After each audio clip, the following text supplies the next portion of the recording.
नमस्कार दोस्तों, मैं हूं गौरव चौहान और आप देख रहे हैं गैप टेक। दोस्तों, आज मैं आपसे बात करने जा रहा हूं टेक्नोलॉजी की दुनिया के वो 5 टेक मिथ जो आपने अपनी लाइफ में कभी ना कभी सुना होगा।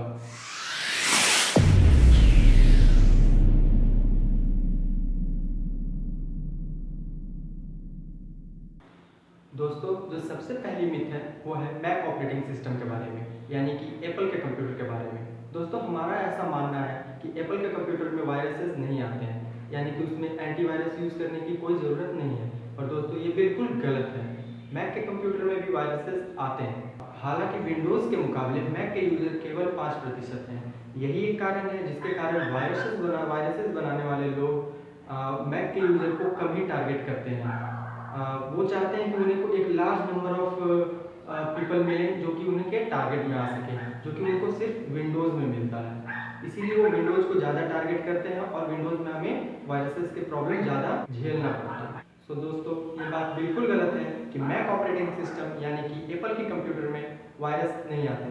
हालांकि बहुत कम वायरसेस आते हैं एज कंपेरिजन टू विंडोज़, लेकिन फिर भी हमें मैक के कंप्यूटर में भी एंटीवायरसेस या फिर एंटी मैलवेयर सॉफ्टवेयर यूज़ करना पड़ता है।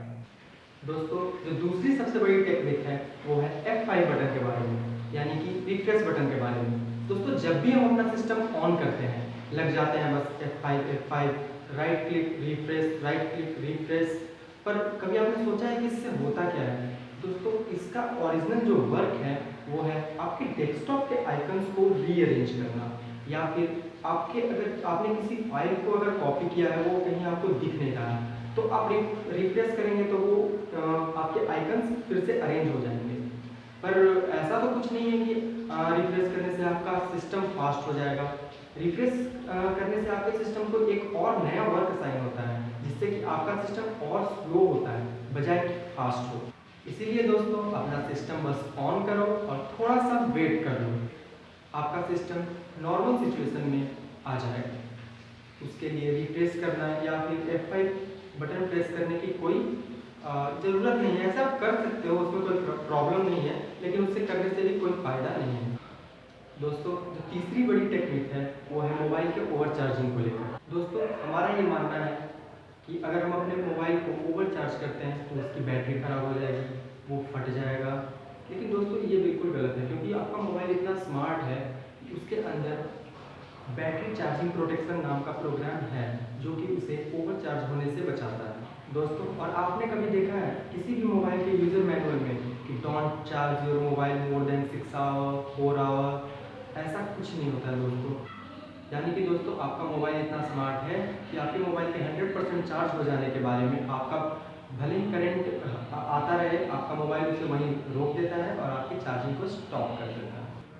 दोस्तों, चौथी बड़ी जो टेक्निक है वो है कि आप अगर किसी भी फाइल को अपने सिस्टम से डिलीट करते हैं या यहाँ तक कि आप उसे रिसाइकल बिन से भी डिलीट कर देते हैं तो वो परमानेंटली डिलीट हो गए। दोस्तों, ये भी बिल्कुल गलत है, क्योंकि बहुत सारे ऐसे तरीके हैं जिससे हम उस फाइल को फिर से रिकवर कर सकते हैं। क्योंकि क्योंकि दोस्तों, हार्ड ड्राइव में कोई भी डेटा तब तक पूरी तरह से डिलीट नहीं होता है जब तक कि जिस पार्ट में वो डेटा आपका स्टोर था जिससे आपने डिलीट किया, उसी पार्ट में अगर कोई दूसरा डेटा जब तक रिप्लेस नहीं होता है तब तक वो डेटा वहीं का वहीं पड़ा होता है। दोस्तों, कई सारे तरीके हैं जिससे हम उसे फिर से रिकवर कर सकते हैं। दोस्तों, मैं अपनी अगली वीडियोज़ में आपको ये तरीका भी बताऊंगा कि आप अपने डिलीट फाइल को कैसे रिकवर करें। उसके लिए आप मेरे इस चैनल को सब्सक्राइब करें ताकि मेरे वीडियोज़ जो अपकमिंग वीडियोज़ हों वो आप तक नोटिफिकेशन के रूप